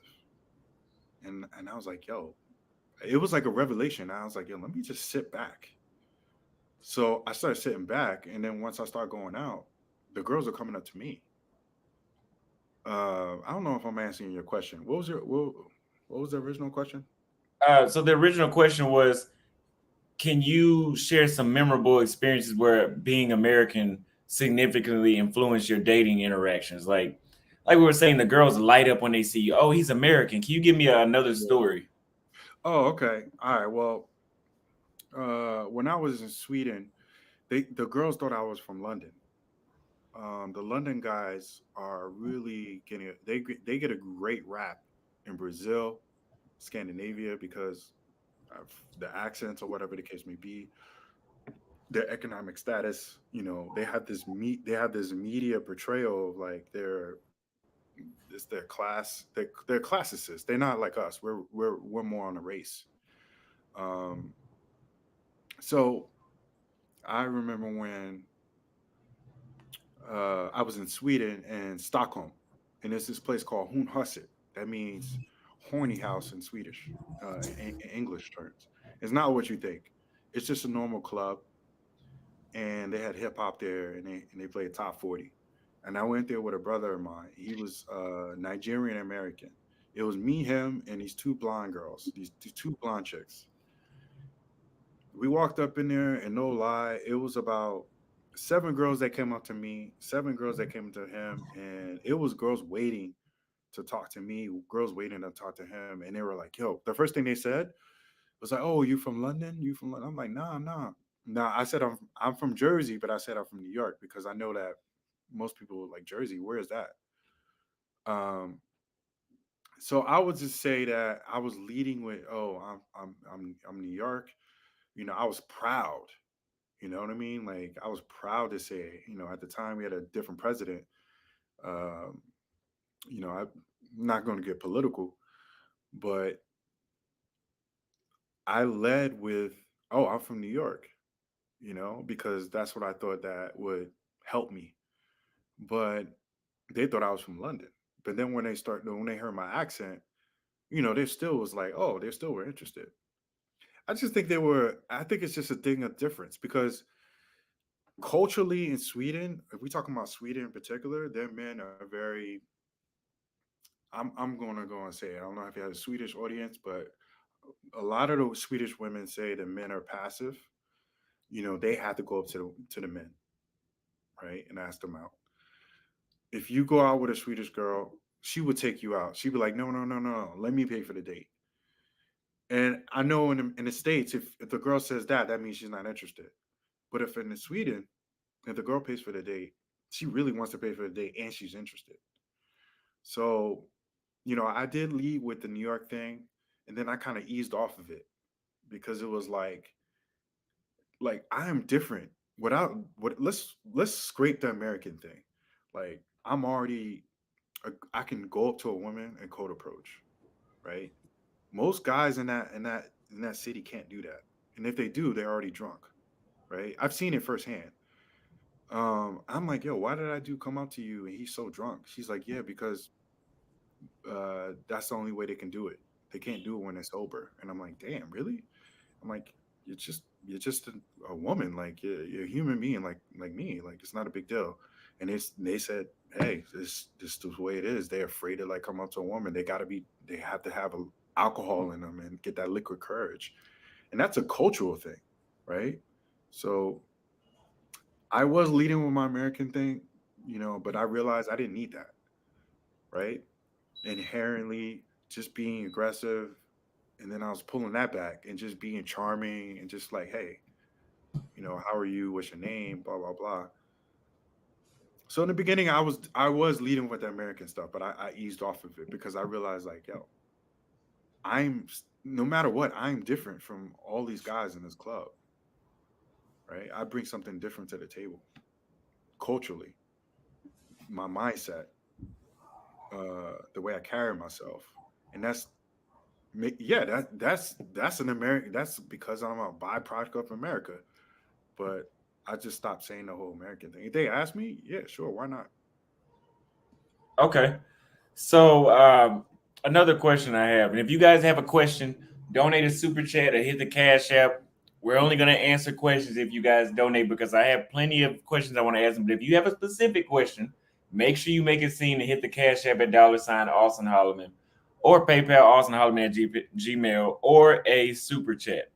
Now, um, stereotypes can greatly affect how people are perceived abroad. Like you've said before, with the whole American thing, with the Michael B. Jordan and all that. But since you've been traveling, how have you dealt with the stereotypes associated with American men, and what strategies have you used to create genuine connections, not with pros, that go beyond the national identity? Like you kind of just touched on it a little bit just now, but can you elaborate? Like, what did you do to create genuine connections without the American thing? Because a lot of us, like you said, go abroad and we think, oh, I'm American. I'm American. I'm gonna let you know right now, that doesn't mean shit. It doesn't matter if you're American if you can't brush your goddamn teeth. It does not matter if you're American if you are 400 pounds at 5'2". It does not matter if you're American, especially you at least need to fit the stereotype that you can go to their country and be in the top 1%. You had that's the baseline. If you can't go to Thailand and with no, if you go into Thailand with no money, you don't even need to be watching this video yet. You're not ready. So what would you say? What would you advise somebody, I guess, that thinks that going abroad with just the American thing? What else would you advise them to get around with? Is it learning the culture? What is it? This is something that I got to learn from you. You know, I really have to I tip my hat off to you for learning Portuguese. Mm-hmm. And I've seen you interact with people and you speak Spanish. And it's to the level that you're comfortable. It doesn't come off awkward. It's very fluent. And that's something that I have to acquire. I have to work on that. I really have to work on that because I love embracing people's culture. And and then part of that is the language. So I'll say I remember when I went to Brazil for the first time, and this is because of who I am as a person, right? I love courting women, but I realized that I couldn't court every woman because I was living in the States. Not every woman deserved it. Mm-hmm. So when I was in Rio and I was going on dates, I was like, wow, she's really feeling this date. This date feels like it felt like I'm not even trying to be cheesy, but it felt movie like, right? It felt like romance. And I remember when my first day in Rio, I went on a date. I I was like, yo, this is my first day in Rio. We went to Hasina in the favelas. We went to a restaurant overlooking the Christ Redeemer, and she was giving me so much good, so much good energy, so much good romance that I was like, whoa, I've been experiencing this. I haven't experienced this in a long time, especially in the States. So what I realized that with dating is all I had to do is be myself, and being myself was being that guy that likes to go on dates, being charming. Um, you know, depending on when you travel, right? If you go to Ukraine, this is before the war, right? Because I had a brother that always loved the Ukrainian women. They love flowers. He was telling me, he's like, yo, Delane, your style wouldn't work in Ukraine, right? You would have to do your charming and dating, taking courting her out, right? And I was like, wow, what do you mean? He's like, because these women are like, they're very traditional women, right? So if you're in a place like before the war started, you're in a place like Ukraine, and you show up with a flower, they will actually appreciate it. You will actually get points, and you won't get laughed at. You won't look as a lick. You would The woman would be like, "Oh wow, this is a gentleman," right? It's our culture that matters more over there than it does where we're from. Unfortunately, that's the way the cookie crumbles, man. So if you are an average dude, and if you go to like any place in Brazil, and you take a girl out on a date, and you show her a good time, and you do a thoughtful shout out to Corey Wayne. If you take her to two different places, right, and she's comfortable, and you building that attraction, bro, she will not forget you. Because one thing I learned from doing these podcasts from girls from Brazil, like the guys don't want to. The Brazilian guys don't want to date. They want it easy as possible. Why don't you come on my house? Why don't you come on my house? Fuck. That's it. You know what I mean? Like, then you got like a dude like me that's coming over. You know, I'm shooting content. Yo, let's go to Rubiati's, or let's go to the Christ Redeemer, or let's go to the Sugarloaf, or let's go to Telegraph. What's it called? That famous cliff. Let's go to Monterey. Let's go party. They're like, whoa, this guy wants to do stuff. I know that sounds baseline, but to them, that's big. You know what I mean? So I would just say do the dates because, especially like a place like Brazil, they love when a guy just treats them like a gentleman. It goes so far, yo. It goes so far, man. Like, I ain't even gonna lie, man. If you take a girl on a date and it's nice, if she's, you know, you could be like, yo, you want to come back to my place? I have a nice view of a Copacabana beach. We got have some wine, bro. It's a wrap, man. So would you say the Brazilian women appreciate being courted or taken on dates the most Oh, out of yeah. everywhere you've been? Out of all the places, I would say what women don't want to be courted, but a lot of I would say the issue is a lot of women don't deserve to be courted. So I just when I was in Rio, when I was going out with girls, it was just like, yo, I this girl's she's bad, but also she got class. She carries herself a certain way. I was like, yo, I want to take her out. Um, Obviously you got to use discernment. You know what I mean? Like if you're in like a place and she don't deserve it, then you got to use discernment. You can't just take out a girl. You got to use that's something you got to like you kind of have to like look and be like, ah, nah, this is not the one that you want to take out. You know what I'm saying? So George Pickett says, "Are you still in Cali? What's the next move?" Yes, I'm still in Cali. I believe I'm going to Cartagena next, but I may stay here for a while. Who knows? I still got to decide. I gotta ask Andre first because you know this is his spot. I gotta ask him what he want me to do because I don't want to blow up his spot.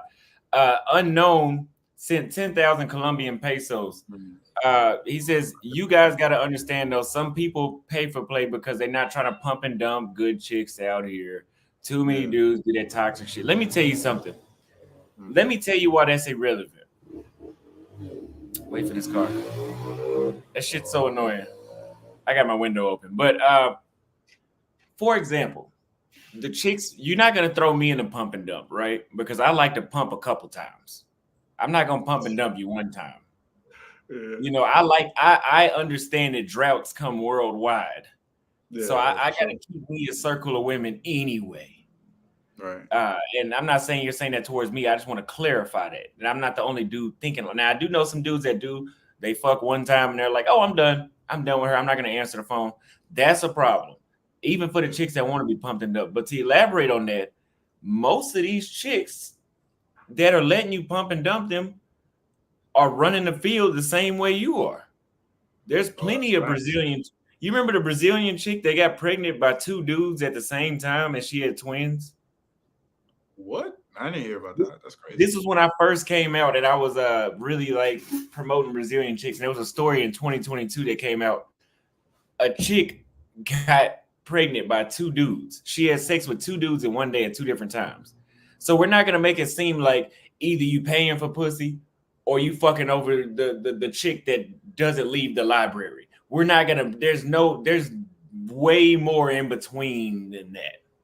Hmm. There's plenty of chicks that, because let's be honest, the world is in a place now where a lot of people want to have fun.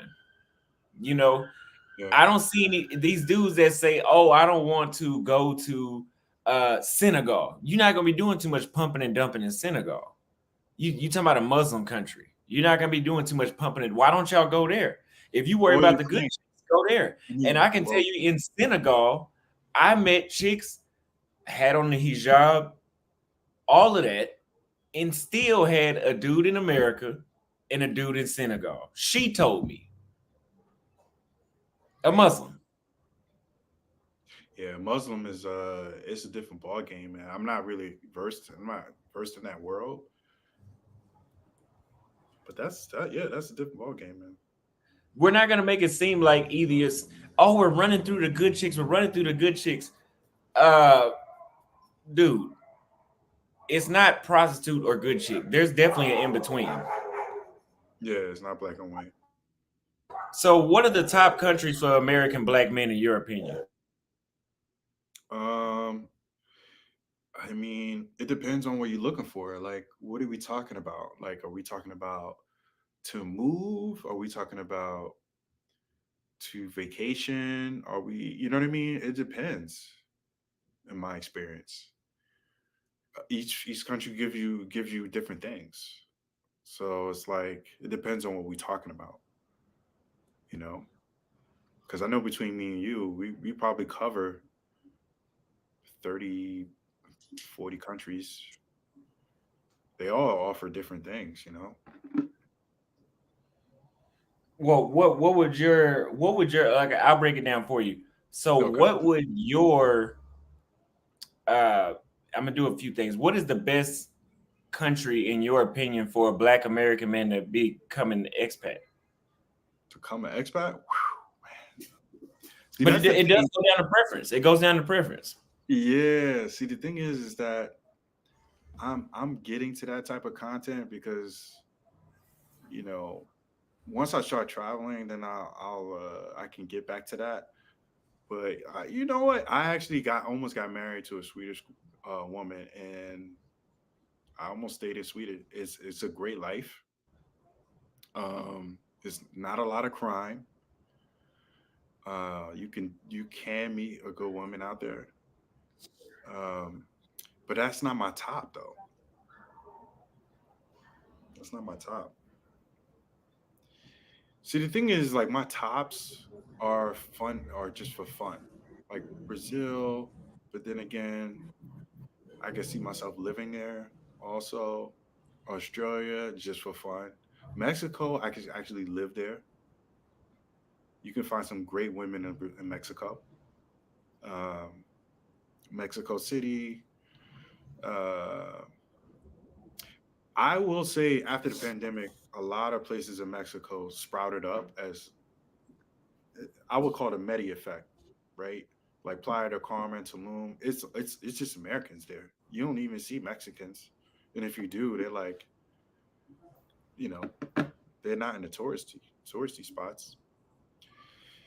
So that's a tough one, man. I think that's to be continued. I gotta do my tour like you and discover that and find out. Yeah, What about and that's part of me doing this tour. Yeah, is to actually discover that what is best. A yeah? lot of people would have never thought of Chile. People didn't talk about Chile too much, but I'll tell you, Chile is a great place. Y'all just not gonna go there because it's too expensive. I mean, that's how I started off my travels. The first place I went to London. The first time I went out of the states, I went to London. I flew first class, and people were like, they thought I was like some celebrity. They're like, "Yo, what do you do? Are you an artist? Or I'm just an architect."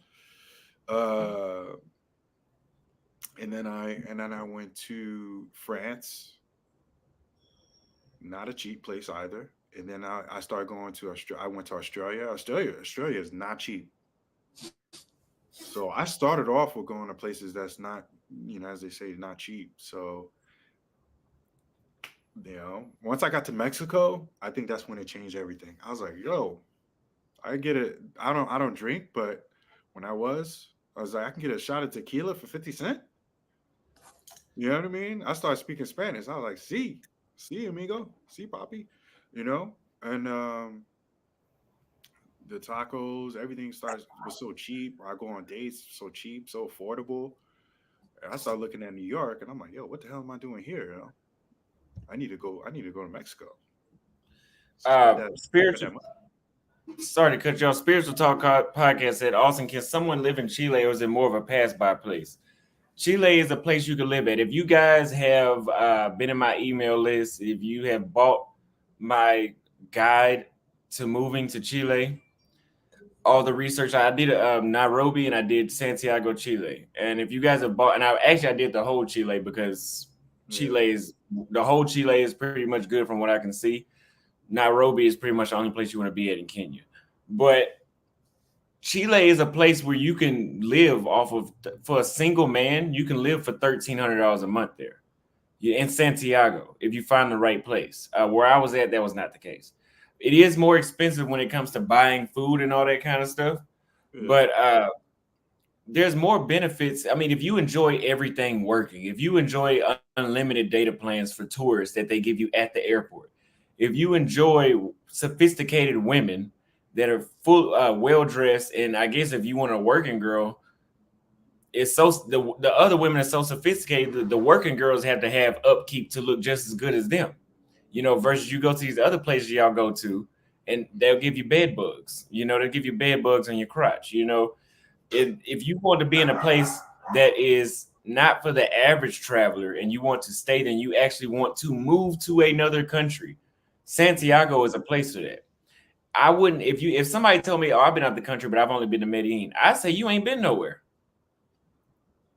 You went to Disney World in South America versus North. That's what you did. That's true. I don't care what. When I was in Medellin, I was traveling far outside the tourist zone. Like, let me see where I can go to not see tourists. I couldn't find it. I went 30 minutes from Poblado. I couldn't get away from Americans. Okay. So, are you really experiencing Colombia? That's why places like, I haven't been to Barranquilla yet, but in a place like Cali, I've went 2 days sometimes without seeing another American. I see, and they have enough black people where I see some black guys here, and I'm like, oh, that's a group of Americans, and they're all speaking Spanish amongst each other. Yeah. And this is 15 minutes outside of Granada, which is considered the Grenada, however you say it, the tourist zone.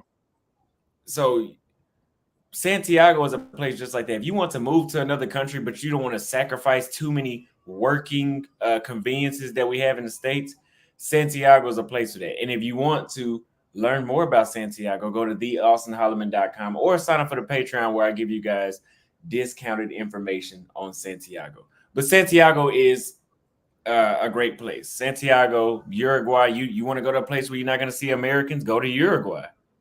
Right. Thing is, these places that I'm naming off are half the cost of living in Texas. It's half the cost. Versus you go to Medellin, you go to far outside the tourist zone of Medellin. If you go far enough, you can find a spot for $200 a month, and it won't be a bad spot. But you're still in Medellin.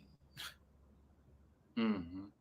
So that's why I do this research, and I travel around, not just you what the women are like worldwide, but to show you, because I'm not going back. I plan to be an expat, already am, but I'm working on my my residency right now in Paraguay. When I go back, that's what I'll be doing. This is actual research that I'm doing for you guys and tell you guys everything. So that's the answer to your question, Spiritual Podcast. We have one more from Anonymous. He asked you, do you have a interest in going to Asia? Yeah, definitely. I had a Filipino girlfriend for 2 years, and I thought that was gonna work out, man, because she was an architect too. We just vibe, bro. But her parents were like, let me clarify. She was Filipino American, and her parents they all lived in the States. Her parents were kind of, lack of a better word, racist, and you know, ironically, I was her RA, and her parents treated me sweetly when I was her RA. But once they found out I was her boyfriend, you know, like a year and 6 months in, we started having arguments because it started getting serious, and it was like she had to make a choice between me or her family, and I wouldn't want to put her in that situation. But to answer the question, I would love to go to Thailand. I would love to go to Philippines, Vietnam, Cambodia, Malaysia. What's it called? Burma. Burma, yeah. Myanmar. Yeah. So I'm not there. I'm not there yet on Austin's level. But what I will do is I will start having these talks with the women remotely on my channel, and I'll have like 6 Japanese girls and just see what they're talking about. That way I can get a little sample size of what their mentality is like before I get there. and I'll do it with Vietnam, and then I'll move to somewhere else. I'll do it with Cambodia or Malaysia. So that's the that's the future plans. I definitely want to go. I think Thailand. I think I'll have too much fun in Thailand because even though I don't like to drink, I do like to go out. I like to do fun stuff. That's why I like Brazil so much. You can do so many things. It's a lot of fun. So yeah, for sure, Asia, for sure. Yeah, in Asia, out of the 4 countries I've been to, Vietnam was my favorite. The only thing about Vietnam, it's behind. Hold on, goddamn, hold on. Yeah, It's behind development with Thailand. Like you can go pretty much in Thailand, and it's like you're in the yeah, United States. You're just around a bunch of Asian people and Russians yeah, and Indians, yeah. but an American tourists and Australian tourists. So it's still very heavily populated with foreigners. But Yeah. Vietnam is that way too in certain areas. But you can drive 10 minutes outside the tourist zone in Ho Chi Minh City, and you'll be Okay. the only foreigner there. You'll see nothing but Vietnamese people. They're not trying to be colonized. Mhm. Most of Asia, from what I've seen, is not trying to be colonized like Africa and South America. You know, Yeah. South America, you can actually buy stuff and keep it, which is good for us. But then for them, eventually, what happens in Medellin, you have a bunch of foreigners coming in, the locals buy property and they start raising the prices and it becomes a tourist zone versus Vietnam. They're like, yeah, we want you to come here and be a tourist, but you can't have an Airbnb. Right. Right. You know, you can't because I tried that. I was like, oh, I really like Vietnam. Let me see if I can put my foot down here and try to get an Airbnb. And she said that's not available to you. So Yeah. I think they still will hold on to their culture for a very long time. You can't get citizenship in Vietnam if you don't have a Vietnamese first and last name. Dang. Yeah. I've heard that about getting a property in Thailand. You got to get it through the woman. It's in her name or something like that. Hmm. And they have to own like 51% of the business or something like that. Hell nah. So Thailand for me would just be literally because I mean, yeah, you could say I can get a woman I trust, but you can't even trust women in the States, let alone go to another country on the opposite side of the world and deal with somebody that's not your race and you think you can actually trust them with your life, Yeah, with your man. money. We seen It's how that played out for dudes in Thailand. yeah, man. I've seen videos of of it doesn't work out. I've seen those videos too, but I can't give 51% to her. No, I can't do that. It's not happening. So, but yeah, Thailand is you know, I also heard that Pattaya, like you can't get. I don't know. Tell me if this is true. You can't go by without being paid for play. There's no because there's too much of it out there.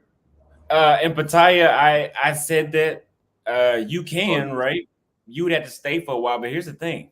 yeah, You could think the thing is you have, and this is worldwide, but especially over there, you have women that will turn off the pay for play when it comes around you. If they like you, they're not a prostitute all of a sudden. So you yeah, in that space, in that area, again, it's the number one sex tourism location in the world. You will never really know. right. That's interesting. Yeah, I mean that happened to me a few times in Rio. And the girl was like, "Yeah," and I was like, "No, I'm not about that." But then she still went along with it without charging me. And well, she didn't say she was, but she was like, "Pay for my pics," and I'm like, "What?" And Yeah. then you know she ended up course correcting. So yeah, that's interesting, man. But yeah, definitely Asia, yo, for sure, man. Thailand is the first stop. Yeah, I go to Thailand. I try to go to Thailand every 6 months. I'll probably be out there sometime later this year, probably in the Yeah, summer, spring. If I go from one side of the world to the other, I always stop by Thailand. right. But I really enjoy it. But long term, Hmm. no. Yeah, yeah. It's no, I don't know Zuna Thailand situation, but he's been out there for quite a while. Like I mean, he owns that property. Is it her 51% in her name? I mean, I don't know. I Who? just Zoom to Thailand. Does he own property out there? I'm not sure. I'll do an Yeah. interview with him and I'll talk to him about it. But I do know in Thailand, there's no foreigner that's owning 100% of nothing, and that's a downside, right? Because let's say Yeah. you're not acting right for her. Okay, well, she's gonna come sweep that shit right away from you. Yeah, Ain't nothing for you can sure. do about it. Yeah, there's nothing you can do about it. I mean, let's keep it real. Like women are very temperamental. They're emotional. No matter where they are, they're emotional. You know, they're not robots, even if they're in Thailand. So yeah, for sure. Yeah. Okay, so last question, and then we're gonna wrap this up. Yeah. Uh, well, two questions. We'll make them quick. Cultural Okay. sensitivity is crucial when you're dating abroad, as we know. Guys got to learn the culture, got to learn the language to have the true experience. Can you Yeah. discuss the importance of understanding and respecting the culture of the person you're dating? Oh. For example, yeah, go ahead, go ahead. Uh. So I did an interview with a girl from Rio, and I don't think she was a feminist, but we did have a debate, and I'm not a debater. And she was saying that, oh, now I wasn't arguing for me. I was arguing for the common traveler that's going to go to Rio.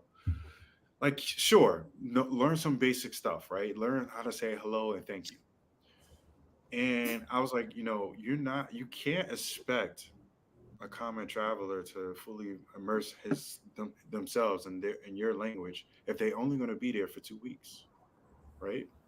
Like you gotta give some proclivities, you gotta get some leeway for a person that's doing that. Like if they're using Google Translate, you can't. At least they're trying. And we had it was a healthy debate, and we go back and forth. Her name is Oda, and I should reclip her stuff because it was a very powerful talk. We talked for like 2 hours, and then once it was over, we had a fiery debate after. I'm like, yo, why you ain't bring this fieriness on the stream where at least I can monetize it. We started laughing, uh but she was giving me pushback, like saying like I should speak Portuguese when I'm there, and I'm like, yo, I'm only gonna be there. Like, let's say I'm only gonna be there for 2 weeks. Now, if I'm gonna live there, or if I'm gonna be there for 6 months, I agree with you. So, I do think that you know to respect the culture, learning a language is great, and I think it pushes you out of your element because I mean, not a lot of people are traveling from the states. Only like what is the percentage of people who got actual passports are actually traveling? It's not a lot of people because when I do polls on my community page and I say, "Oh, how many people have been to Brazil?" It's always the minority. It's always like 10% only been and less. So, and the people who actually been there, they have only been there for 2 weeks. You can't really expect them to learn Portuguese and so they could just speak it in 2 weeks. It's just yes, learn the basics because that's respecting the culture. But I don't think that we should chastise guys and women going over there and they don't know it. As long as they respecting people, cool. If you go in there and you're doing content creation, you should learn it, and that's me included. I'm throwing myself in that pot. So yeah, I don't know if that answered your question, but um, yeah, that's what I think. I think I gotta get on a ball with that Portuguese, man. I was learning Spanish when I was in Mexico though. That's because I was there for so long. It's like, yo, I had no choice but to learn it. Ask him where he recommends you go next based on his travels and what he knows of myself personally. Bro, I would say Australia.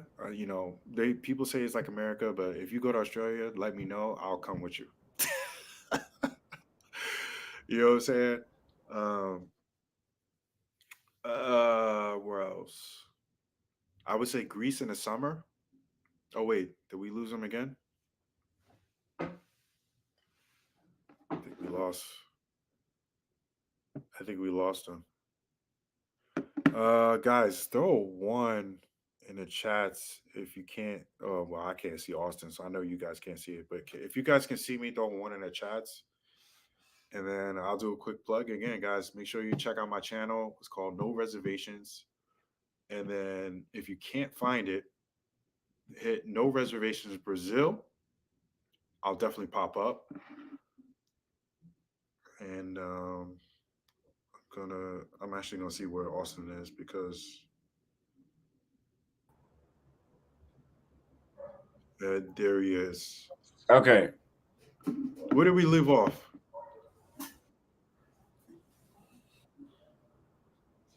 I'm not sure if you can hear me. I've been using these. I've been I'm not using these sure, moments. man. The connection is bad. Yeah, I've been using these moments to plug my channel. I'm doing like Floyd, foreign only. So Yeah, shout out to Floyd. shout out to Floyd. Um, I would say Australia, and I would definitely go with you because I love Australia. I've been there 4 times, and each time I went, I stayed for a month. Um, I remember when I was going on a date with a girl. She was gorgeous, amazing, and she was like, "Hey, what do you need me to bring over?" And I'm like, "What?" She's like, I'll bring over food, I'll bring over drinks. They don't mind taking you out. They don't mind showing you a good time, and that doesn't mean they're not interested. It's different culture. They're a lot of fun, man. Like I think doing podcasts and IRL out in Australia would be gangbusters because they got a lot of personality out there. Um, they have a lot of energy. They will bring those podcasts to life. It's a lot of fun because you got it's sim. I've seen you move around Africa. It's similar in the sense that in Brazil, you got so much things you can do as far as like nightclubs, restaurants. It's a strong infrastructure, but then you can go to the bush, right? You can see like the kangaroos. Um, a lot of people think they say that the most dangerous animals or creatures on the planet are from Australia, which is true. But when you go to the metropolitan cities like the CBD, Central Business District area, like Milburn, you're not going to be seeing spiders and snakes. I never seen any of that out there. It's super modernized. That's a stereotype. That's You're not going to see that out there. It's a really good. It's a fun time if you know how to navigate. Meaning like just have fun. Don't be going out there looking for a wife. Just have fun. You're gonna have the time of your life, bro. I guarantee you, if you were there for a week, you're like, yo, I'm staying there for a month. It's that type of place. So I would say Australia is one. Uh, Knowing what I know of Austin, I think you would like Copenhagen. If you go in the summertime, you could ride. Like I've ridden a bike to the nightclubs, and you could see a whole bunch of people riding bikes. So they have a dedicated lane for bike riders. It's super green there. Um, they have a very different culture than Norway. They have a very Norway has a different culture from Sweden, but I would say Scandinavia as a whole because their culture is so different and they have a different way of life. Norwegians are very stoic, right? They don't really show a lot of emotions. Um, One of the highest GDPs, domestic product, is in Oslo. Like if you meet a girl from Oslo, she has money, right? Like if you see somebody that's homeless, that's because they chose to be. Because it's just that society is set you up for success. If you're coming from Norway, you're especially in Oslo, and they have a smaller secondary town. There's some really cool stuff out there, man. It's completely different, but I will say it's extremely expensive. That's why I wouldn't recommend Norway just yet, but maybe Sweden and Copenhagen. Did we lose him again? I think we lost Austin again. All right, I'm gonna do a plug again. All right, so Austin says my internet is bad as hell, man. I'm gonna have to wrap this up. All right, so when he comes back, let's wrap it up. But guys, check out my channel, No Reservations, and if you can't find it, type in No Reservations Brazil. I'm just gonna do a quick plug again, and then I guess Austin, you want to close it out?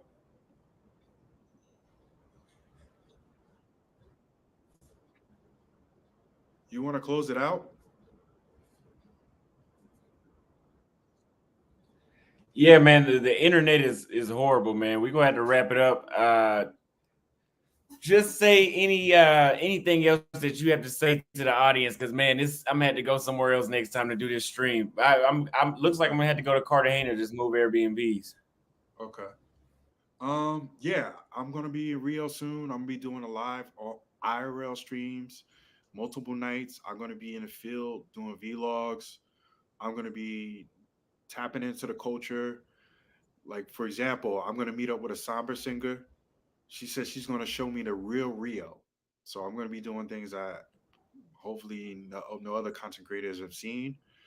And then after I do that run, I'm gonna go to Florianopolis, and then I'm looking to link up with Austin and Floyd, so I can link up with them and see what's going on with them, see what that energy is like. That's pretty much it, yo. Just check me out. No Reservations, Brazil. I'll pop up. That's it. That is it. Well, I appreciate you guys coming through. I'm sorry about the slow internet. We'll get that fixed for next time. Make sure you guys go subscribe to this channel at No Reservations. If you enjoyed this show, the Cash App is $ Austin Holloman, PayPal, Austin Holloman at gmail.com for PayPal. And make sure you go to theaustinholloman.com to pick up products like the free Digital Nomad Starter Kit to start your journey around the world. And then from there, once you learn those pieces of information I put in there, then you can start on buying products to help you live abroad. Yeah. I'll see you guys next time.